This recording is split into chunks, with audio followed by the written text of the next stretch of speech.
Super, thanks Sarah. And good morning, I guess it's still morning to all of you. It's so fantastic to be back here again with you. And now that I'm much less involved with the project, just to check in every year and learn about all the progress that you're making is so encouraging. And we're at an exciting time for weed improvement and for crop improvement generally. There are so many new opportunities, new technologies becoming available. And we want to do what we can to partner with you to take advantage of those so that together we can deliver improved wheat to farmers who really need that to improve their nutrition and their livelihoods. So we're now in the 6th year of investments that the Gates Foundation has been making for durable rust resistance in wheat through the grant that we made to Cornell University with many other partners involved. And we have 3 years left to run on that grant, but we've begun thinking about, okay, what comes next? So what are future opportunities and how should we be thinking about those? So one of the things that we do when we're trying to think through, what a community needs and what the opportunities are, is to host small convenings. And by necessity, these are small groups. We tend just to have about 15 people together so that we can really have one conversation in the room. So I think it was last April, Sarah Davidson and I hosted in Seattle a meeting for just a small group of wheat scientists. And what we decided to do this time, I mean, there's lots of different opportunities for us to listen, was to really listen to early career scientists. So we invited scientists who are either students right now, still working on their PhDs, or folks who just fairly recently graduated. And we thought it would be interesting to hear from a new generation of scientists, what opportunities do they see coming through? Now, of necessity, that's a very small group, and so Sarah suggested that we should really try to report back to the larger community for BGRI on that discussion and give you all a chance to have input into it as well. And we've got 3 of the participants from the meeting are going to report out on some of the things that we talked about and some of the ideas that emerged. And as they're talking, we encourage you, if you have comments or if you have questions, that you could go ahead and use modern technology, following on from Rickon's talk, to actually tweet your comments or your questions. And after the PowerPoint slides are finished, those will appear up on the screen. So you have 2 ways that you can do that. If you're a Twitter user and you have a Twitter account, then you can just go ahead and tweet your comment to hashtag BGRI2013. If you're not a Twitter user, and I have to confess, I'm a bit of a Neanderthal when it comes to technology, and I'm not a Twitter user, but John Backham is actually sitting over on that side of the hall and waving right now, a very friendly chap in a blue t-shirt. And he has a laptop there. And so if you have questions or if you have comments, we encourage you to get up at the end and walk over to that laptop, and you will be able to tweet your question anonymously, so you can be as provocative as you like, in 140 characters, and send it, and it will then come up on the screen, and that's how we're going to take questions and comments, okay? So I'm just warming you up to that idea. This is your opportunity to participate in the dialogue. We couldn't have everybody in Seattle, but now if there's comments or questions that you would like to add, this is your opportunity to do so. Okay, super. So with that, I'm going to pass over. We've got 3 representatives. So Iago Hale is going to speak to us first, and then we'll hear from Jemanesh, and finally from Jessica. Thanks. Thank you, Kathy. So it's a little overwhelming. I've also never sent a Twitter tweet before, so it feels ironic in some ways that I'm part of this panel. Up here. So what I would like to do is just spend, since you all were not at the meeting in Seattle, just spend a few minutes to talk about what we did at that meeting, how the conversation was really framed there, before handing it over to Jemanesh and Jessica to flesh out some of the ideas that we spent the second day of the meeting on. So here, the participants, it was a small group, as Kathy said, 15 early career wheat scientists. And we came from 9 countries, 14 institutions, public and private, but very heavily weighted on the public side. We had one person there from DuPont Pioneer. And I should also say that I think walking into the room and seeing the representation from so many countries and so many institutions, I, for one, was immediately sort of impressed with the diversity of perspective that we had gathered in that room. But it became clear over the course of our discussions that all of us really are coming from genetics or a breeding pathology background, and as we started discussing the big questions of wheat improvement writ large, it became very clear how narrow really our expertise was, and maybe some of the voices that we were missing at the table in those discussions.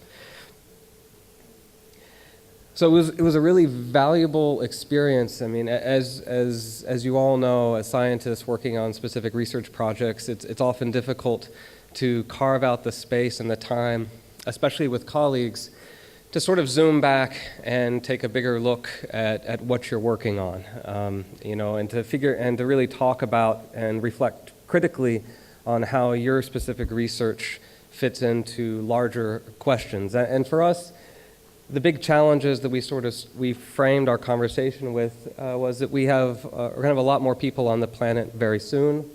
Resource limitations are being felt already in many places around the world. Extreme weather events are happening with greater frequency. We have an increasingly urbanizing population and a growing demand for wheat. And so this immediately puts a plant breeder or a pathologist a little bit out of our comfort zone because these are bigger questions than we normally deal with within our research. And so the opportunity and the space that was carved out for us in Seattle was, given where we were coming from our perspectives and given these challenges, to start to talk about some big questions. What will it take to achieve global wheat security? What does the wheat world need globally, and how can we strengthen and improve wheat productivity?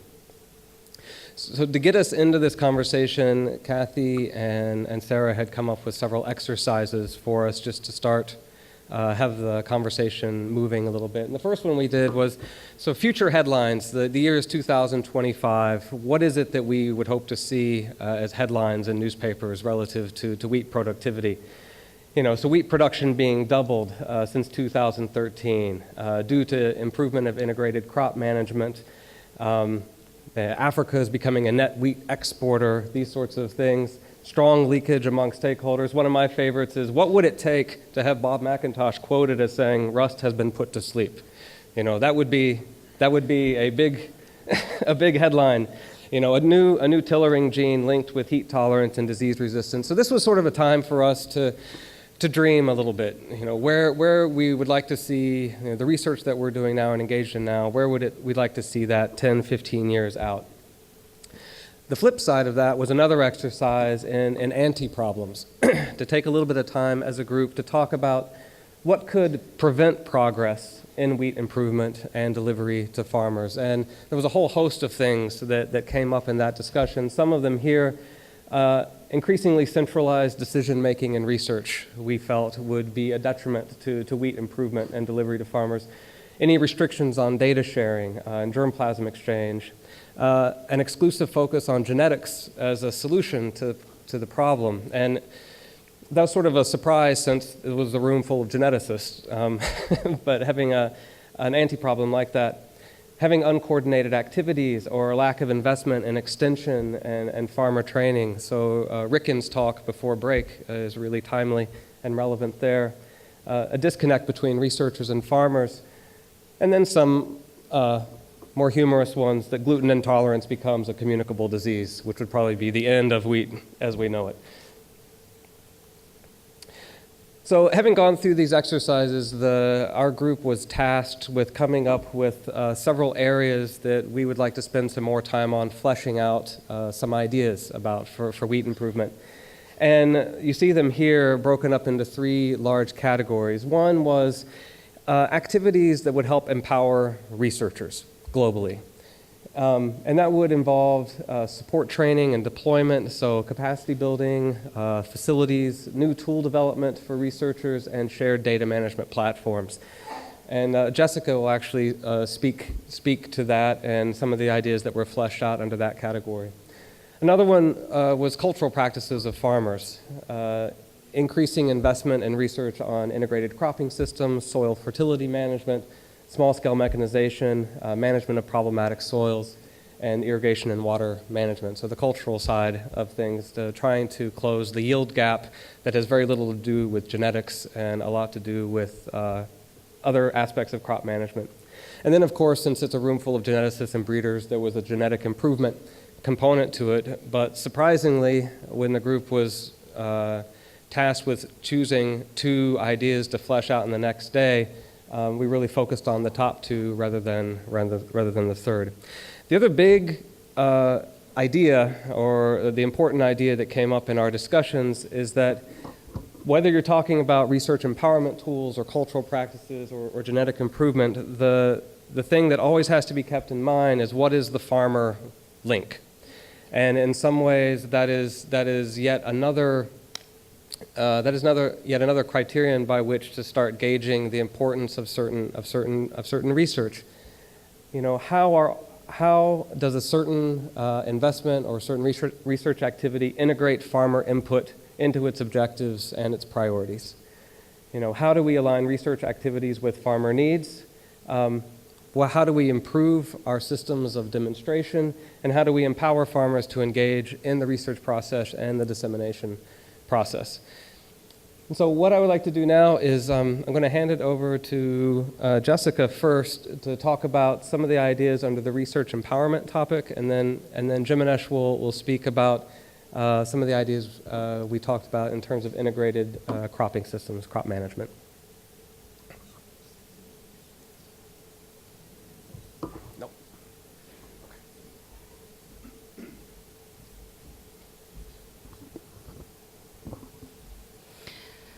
So there was almost a consensus among the group that agriculture research and breeding, for a lot of reasons, needs to be done on a regional scale.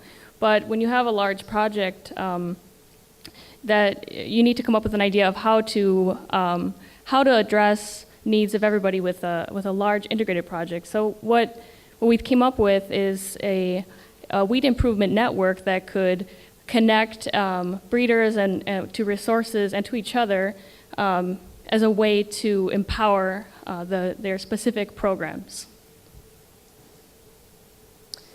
So although we do have unique needs and challenges, there are a few things that we all have in common, or almost always have in common. Phenotyping is basically universal among scientists and breeders.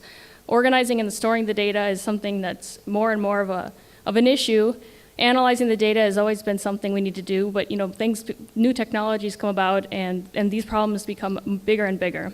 Also, genotyping is something that many of us are doing or would like to do, and the problem is, how do we do all these things with the limited time and resources that we have? And everybody working in isolation, it's really difficult for our small programs to be able to handle all of this. So we thought about certain common facilities that could be done to improve efficiency in some of these areas.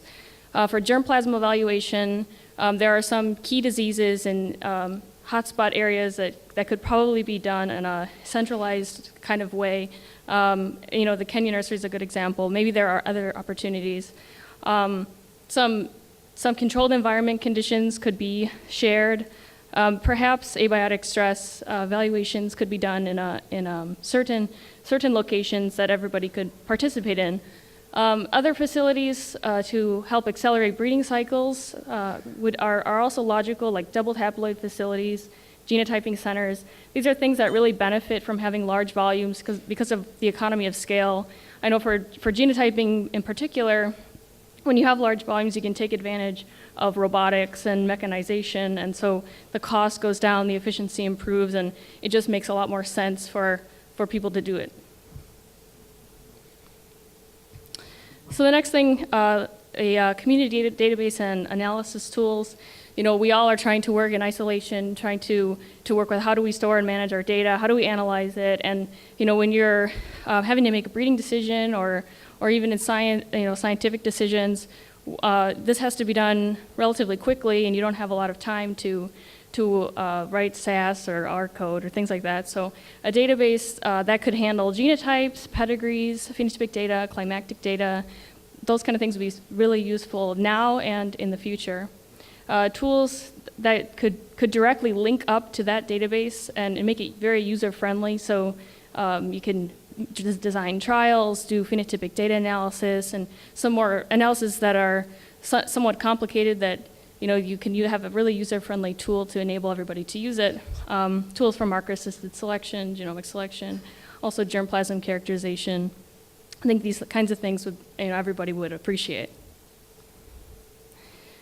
And then, of course, being able to adopt and use some of these tools and shared facilities, and also just to be able to operate effectively in your research and breeding program, you need training. So group training courses, it's something that we already do, and I think expanding it and improving it, adding more things, some more. Obviously, we need to keep training for phenotyping, and that's the backbone of everything. But then some of these newer technologies, to try to keep pace with all of it, just training in data management, analysis, marker-assisted genomic selection, things like that. I think would be really, really widely appreciated. And then we had kind of a new idea of how to be able to get consultation, so training that wouldn't be in such of a group setting, but more of a one-on-one type of an interaction where if, for instance, my breeding program needs expertise in a certain area, I can have actually an expert visit my program, stay with me, understand the constraints and limitations, get really good consultation and advice. And then the visitor would also learn from the experience, exposure to a new program, and perhaps that could lead to even more collaboration. So that was kind of a new idea. It seems like, something kind of idealistic, but, maybe it could work. So it'd be interesting to hear some of your feedback on this idea, either by the Twitter feed or or afterwards. And finally from Jemanesh, and then we'll take questions and comments.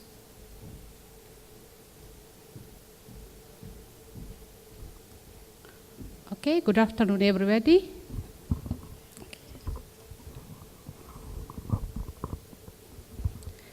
Before I start my presentation, I would like to thank Bill and Melinda Gates Foundation for allowing me to participate in this with Convening, and BGRI for being here. Our group was interested in integrated crop management research as a means to increase or to improve wheat productivity. And we took Ethiopia as a case study. Why we chose Ethiopia? Because fortunately we were 3 students in the group, in addition to other participants from other countries. Additionally, Ethiopia also one of the focus countries of the foundation.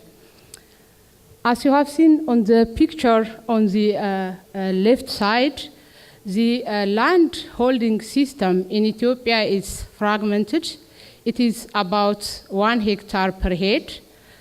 And the country also has about 18 diverse agroecologies. For example, if we see the rainfall distribution, the areas in green are areas with high rainfall areas.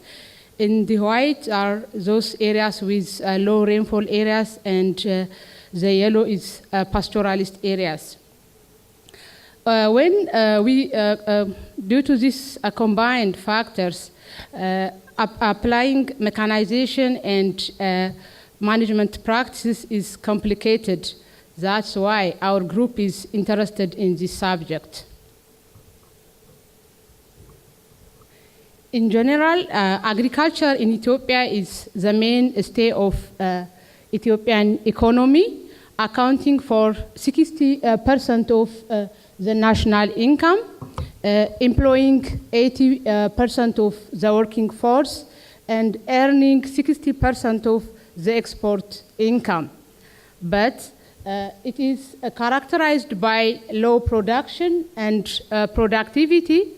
only 15% of the arable land and 1% of the irrigable land is currently utilized, which results in low productivity and agricultural produce. If we take wheat as an example, the productivity of wheat in Ethiopia is less than 2 tons per hectare. Biotic and abiotic factors contributed for this low productivity, but as I have mentioned before, we are focused on the major agronomic constraints that limits wheat production and productivity in Ethiopia. The first factor we have identified was soil fertility degradation. Soil fertility degradation in Ethiopia is aggravated due to extremely low use of fertilizer, because the cost of fertilizer is very high, as well as it is not accessible to all the farmers. And there is lack of capacity for continuous and frequent soil analysis. Therefore, most of the fertilizer recommendations are based on blanket recommendation. So, as a solution proposed by the group, it is important to identify and disseminate site-specific fertilizer recommendation in terms of type as well as in terms of rate, and establish means for fertilizer affordability and accessibility, at least for most of the farmers.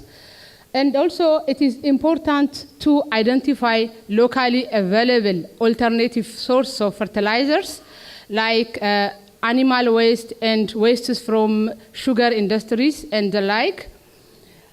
Equally also important to upgrade the capacity of soil fertility analysis in terms of human resource, reagents, and also equipments.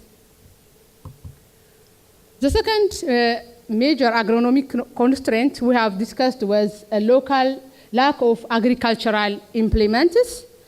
Due to lack of agricultural implements, it is difficult to implement row planting of wheat, even if currently the government of Ethiopia is advocating row planting as an alternative means of increasing wheat productivity in the country. Therefore, most of the farmers use non-optimal and labor-intensive type of management practices. All this results in losses during harvest and post-harvest. As a solution for this agronomic constraint proposed by the group was build local capacity among the small-scale mechanization industry and research centers in order to design, produce, and disseminate farm machineries, not a kind of complicated or sophisticated machinery, but those simple implements that can be affordable and accessible, at least for most of our farmers. The third agronomic constraint was problematic soils, which includes vertisoil, acidic, and saline soils. These problematic soils covered more than 52% of the arable land in the country, which is located in the central highlands, northern and southeastern parts of the country, which most of the wheat production is in these areas. As a solution for this problem, it is important to conduct targeted agronomic and soil management practices for each problems, and also drainage improvement, particularly for the vertisoil areas, and designing of proper farm implements that help the farmers to manage these problematic soils. We have discussed also other additional constraints like lack of irrigation. Even if Ethiopia is endowed with immense water resources, more than 95% of the agricultural production in Ethiopia is based on rainfed, which is mostly erratic and unpredictable. This problem is more aggravated due to the expansion of wheat production into drought or marginal areas. At least needs supplementary irrigation to have wheat in the expected production rate. Climate change is also an additional factor. As an approach to tackle the problems I have discussed before, the group agreed that it is first important to do surveys. The surveys will be done by Ethiopian Institute of Agricultural Research in collaboration with other stakeholders. Farmers and researchers in the target areas will be assessed for production constraints and also inventories of available technologies, capacities, and challenges. It's also important to do collection and analysis of soil samples from the target areas, followed by consecutive workshops among stakeholders to prioritize the problems and to design future experiments and demonstrations. As a project implementation or as a pilot areas, central highlands, southeastern and northern parts of the countries will be addressed, because in this area there is wheat production, as well as this area is also affected by one of the problematic soils. The general objective of this project will be to improve wheat productivity in Ethiopia through integrated crop management. Thank you for your attention. I'm waiting for your feedback.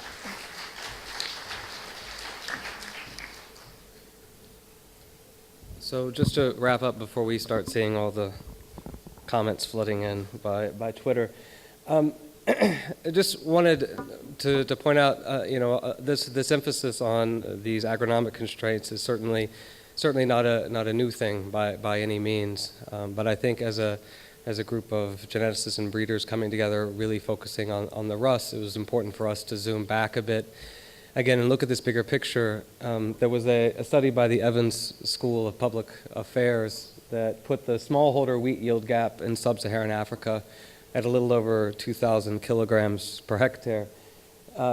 Here's a chart showing Ethiopian yields as compared to the world, to Africa and to East Africa, and it being consistently low. And part of this report, which is interesting and I think underscores some of the discussions we had as a group, this report tried to identify what the 10 major constraints were to productivity in Ethiopia.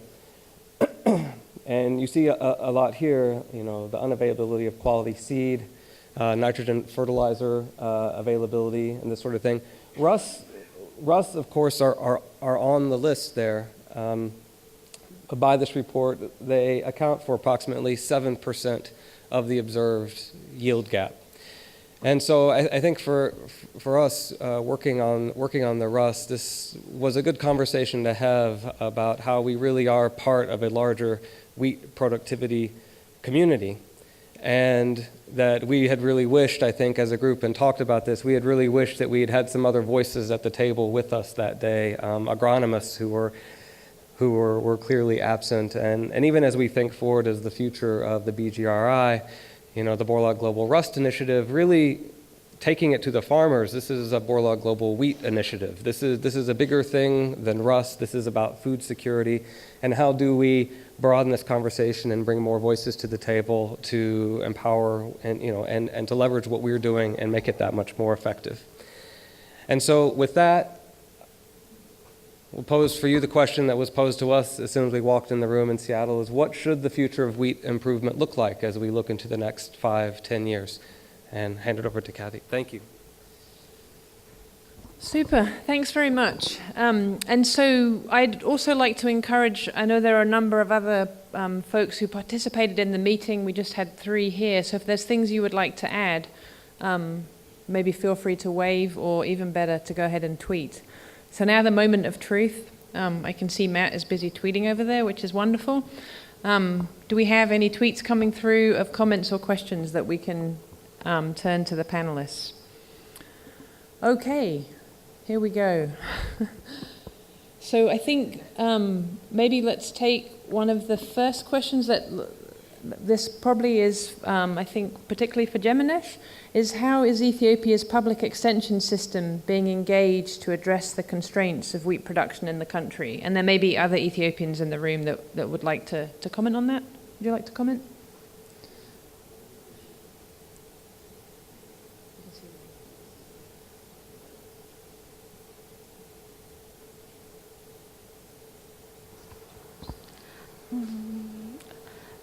What I am trying to present here is mostly the lack of appropriate agronomic practices, because as I have said, there is a diverse agroecology which needs specific recommendation for each specific site. But concerning the extension, as far as there is the technology, now the addressing to the farmers is better than before, because there is a development agents and extension workers almost in each warada and in at least also in a valley level. But to reach to the farmers, first there has to be the technology that we have to give for the extension agents. So I don't know if any of our other Ethiopian colleagues in the room would like to address how you're working with the Ethiopian extension system. I can't actually see where folks are sitting. I think we have a hand at the back. So this is just on the topic of how researchers in Ethiopia are engaging with the extensive extension system, because as Riken is pointing out in his tweet, Ethiopia has a massive investment in extension. And could you introduce yourself, please, if you could stand up? Thank you for the chance. I'm Adunya Wagjira, DDG of ER. Yeah, like Dr. Jemanesh rightly put, what is the government and the research is doing is following integrated way of producing, increasing productivity of wheat, improved seeds, using improved seeds, improved agricultural techniques, including irrigation where it is possible, and also trying to use farm implements. And also locally, in relation to Africans, we have improved animal pooled farm techniques, and we use the seeds and also fertilizers, including organic fertilizers like composts, farmyard manures, and also we see the markets aspects of the output of the farmers. So infrastructure is being built to take the inputs of farmers to the market, and also so that the farmers get the inputs and outputs to the markets. And the system we are following is integrated, as it is said repeatedly. Agriculture is complex. Farmers' conditions, capacity of buying, also absorbing technologies are not easy. There are challenges of weather conditions, agroecological diversities, farming systems. So we try to manage according to different situations of farmers categories. Some farmers have enough resources to buy improved seeds, fertilizers. Some do not have. For those, credit facilities are facilitated. Subsidy is not supported by the policy of Ethiopian government. but credits are available. Extension and the research public, mostly they are public, are available.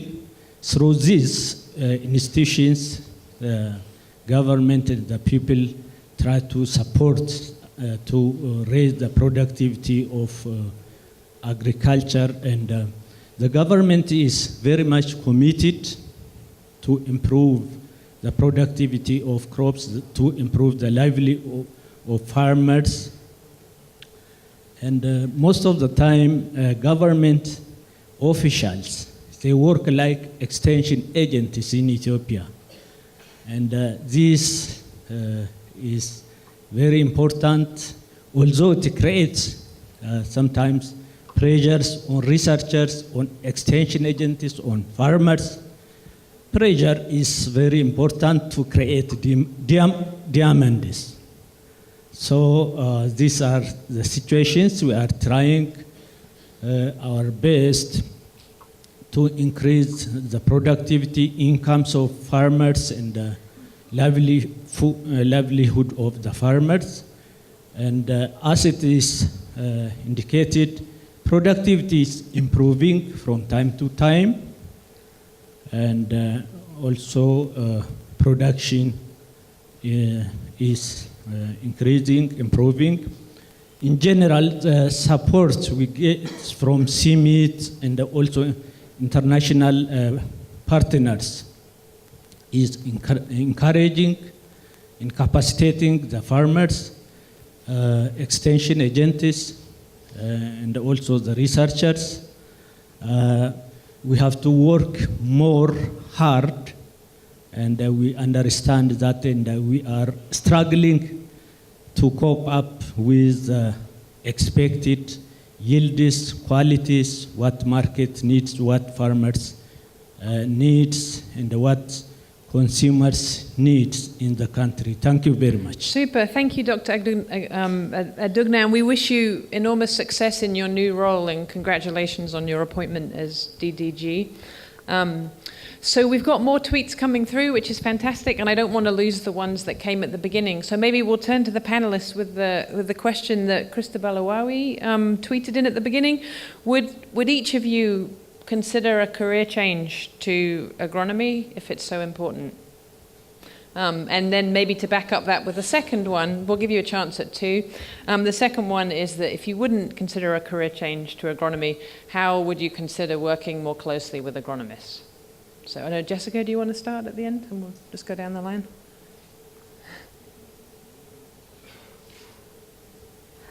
I think I wouldn't change my career, but I think I would definitely like to work with agronomists. I mean, I think these things go hand in hand, and obviously when you have a new variety, you have to be tested in the appropriate agronomic conditions, or maybe optimize agronomic conditions for a particular genotype. So, I mean, I think you really can't separate the two, and especially agronomic practices are changing. There's no-till management, there's all kinds of new managements, and so the genotype, you have to put them together. I mean, that's exactly what Borlaug did. And I mean, really, in a way, he was kind of both a breeder and an agronomist in that sense. Even if I'm a breeder, whatever smart variety we release, we need a vehicle, like agronomic practice is a vehicle. What is super variety, unless we accompanied with a good agronomic practice, it is useless. So even if I'm a breeder, I am interested also to do agronomy. Dr. Borlaug he's not only a breeder, he's also agronomist as well as an extensionist too.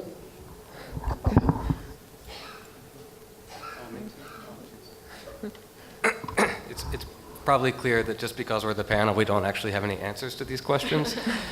I'm too old at this point to switch careers, but I would say for me, what I wish I had, even as a geneticist and breeder, what I wish I had was a more direct link to growers and what grower needs really are.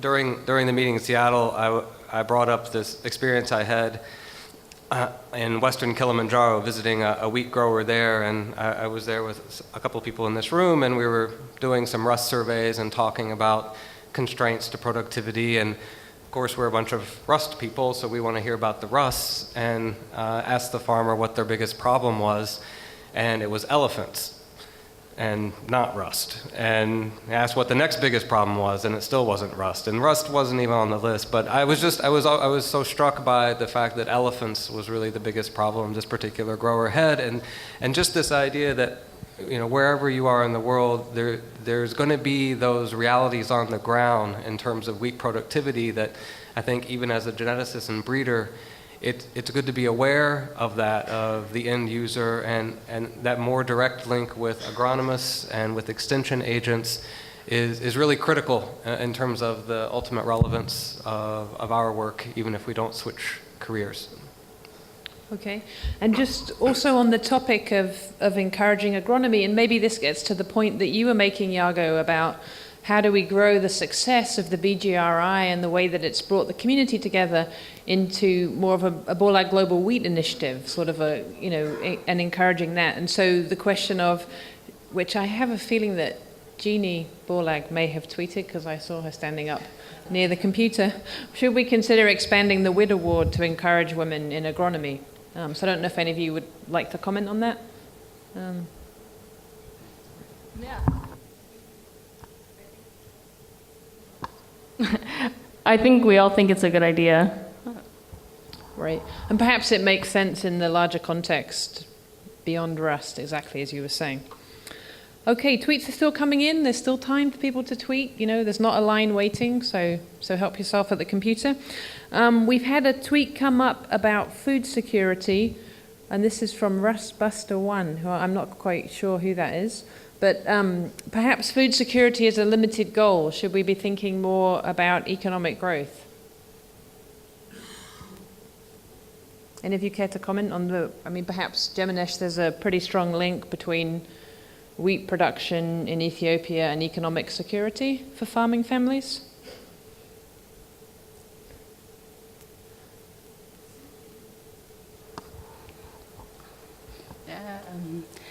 Most, as I have mentioned before, in Ethiopian conditions, most of the land holding is so small.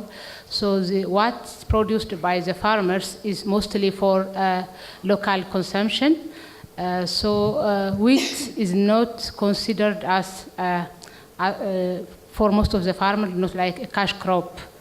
So it's difficult to connect directly with economic growth, but even if there is some promising farmers which make a kind of farmers union and produce a huge amount for factories and like that.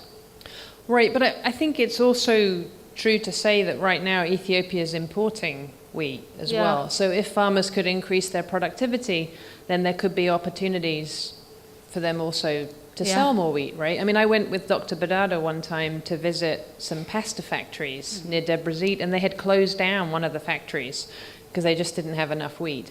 So if the productivity could rise, there'd be opportunities there to connect in with economic growth. But I think, you can see part of the challenge that we had is that as folks who are very based in genetics and crop improvement, we were really trying to challenge ourselves to think about how we fit within the bigger system of agricultural development. And so clearly we need to broaden the discussion. Okay. I'm just looking at some of the other tweets that have come through. So one of the earlier ones that has moved down was actually, I guess for Jessica, was that the integrated breeding platform, the IBP, is doing some of the goals that you talked about, and I don't know if you want to comment on that. So I'm not completely familiar with that. I think I've downloaded like a software before once from them for that website. But as far as I know, I don't think there's a one publicly available resource tool that can be used for databasing and linking up with, I envision something even, more streamlined within sort of in-field data collection that directly syncs up to a database that can from there directly be submitted to analysis. So something that's really streamlined and really, specific for a certain needs that, specific needs that researchers and breeders have commonly. And I think, we don't need to reinvent the wheel on a lot of these things. So, try to avoid the redundancy, but to have some kind of a tool that's really streamlined for specific use. Okay, and I just want to stress that this was very much an initial conversation, and part of the process is just learning about what else is going on and figuring out where the ideas expressed would fit into what's already happening. So the ideas that Jemanesh described, I mean, there's work being funded in Ethiopia, to look at some of that. And so this is an early conversation. The process, can be a little messy. And in the case of the integrated breeding platform, I mean, I think, there could be potential links, but part of that conversation is just learning about what's already going on and how things fit together. Okay, so the agronomy issue keeps coming up. So we have a tweet here that every breeder, pathologist, or scientist should be an agronomist first, which is I can say I wish I had. I mean, I really have almost zero training in agronomy, and it's kind of surprising that you can even go into plant breeding with zero background. I mean, right. I mean, I learned everything about biochemistry and chemistry, but nothing about agronomy. So I think in a way we have a sort of, the system is preparing. Most of what biology prepares you for is medical school rather than, and I mean, that's in the US at least, but, it's not, the agronomy part is not emphasized much in undergraduate education whatsoever. Right, and that ties into a tweet that we have from the computer, which might have been Mike Pumphrey, but you can deny it if you want, that rather than training, perhaps we should think about training plant scientists rather than training pathologists or geneticists or agronomists to help us think in a more integrated way. But any of you, I mean, does that connect with what you were saying, Jessica? It's about to go down. It's at the bottom. So, I mean, I don't know what that would look like. I mean, if you would have a degree that would just be in plant science I mean, I guess you can think of new, educational programs, but then, I guess it's hard to come up with, logistically how that would look, but I mean, it's not a bad idea to make kind of have some more breadth in the education. I mean, I think it ties into the one that just came in about teamwork versus know-all scientists. In the end, you do need experts in these fields. You do need geneticists, you do need pathologists, but you need pathologists who are in fluent dialogue with geneticists, who are in dialogue with agronomists, and who are aware and appreciate these other disciplines. And so, how do you build truly functional teams where there is this information flow, from the farmer, through extension, up to a team of scientists and experts, and to be able to address these problems that are very relevant to the farmer. And to that extent, there was a tweet. It's always funny saying that. There was a tweet before about, what about the gender question? And I just wanted to comment on that. I think there's been so much progress through programs like the WIT Award and just so much awareness that I think gender now is something that we agree upon as a reasonable metric to gauge the worth of a given project. I mean, it has to have some component in terms of gender equity. And I think part of the conversation we were having in Seattle is that yet another metric to put on that is farmer relevance. What is the farmer link? Is this research gender equitable? That's great. That's something it needs to be. Is it truly linked to farmers in a substantive way in terms of even definition of research priorities and needs? That should be something else that we think we should consider. Okay. And on this question of teamwork, I don't know if Jemanesh or Jessica, you'd like to comment on how your research, how much is that, individual activity versus what aspects do you get to work in teams that you would like to sort of see more of that? Yeah, if you want. Concerning the teamwork, mostly we work in a team. For example, if you take a wheat improvement program, there is a pathologist, a breeder, agronomist who are working together. So it is important to combine all the disciplines together. That is what we are practicing also in Ethiopia too.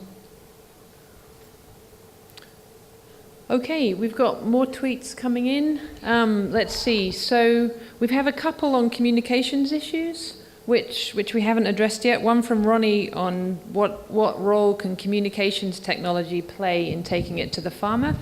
And that connects with another one that's just come in on the need for engagement with mass media to keep research in the public eye. So would any of you like to comment? I mean, Iago, you've done quite a bit of work in communication. I mean, relative to a lot of us. You know? I think the model that Ricken was presenting to us earlier today is fantastic, and I think goes a lot toward the question that Ronnie brought up. That is using this technology to bring, well, not just bring solutions to farmers, but also to find solutions that are already within the farmer community and disseminating them more effectively. And I think that's what Extension ideally should be doing, is making that link with research, but also helping to bring more visibility to practices on the ground that are already working. And the model that Ricken showed us, I think, is one way that technology could be used to do that quite effectively. Okay. And how comfortable are you all with talking to the media? I mean, is that something that you think is appropriate for scientists, that you need more training in? I think it's appropriate, but I just don't know what the interest is in the media in what we do. So, I mean, I guess that's the big question I have is, I mean, I think the news in US is especially like entertainment focused, and you really need a big story or a big Kim Kardashian needs to be there or something, so it's kind of difficult that way. I mean, I don't think I would have a problem with it, but yeah.